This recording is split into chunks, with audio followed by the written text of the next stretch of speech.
Not,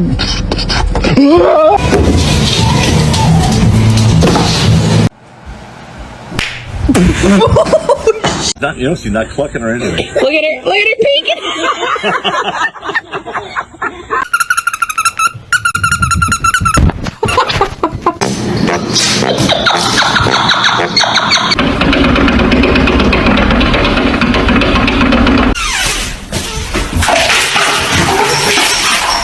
Inspecting. Oh.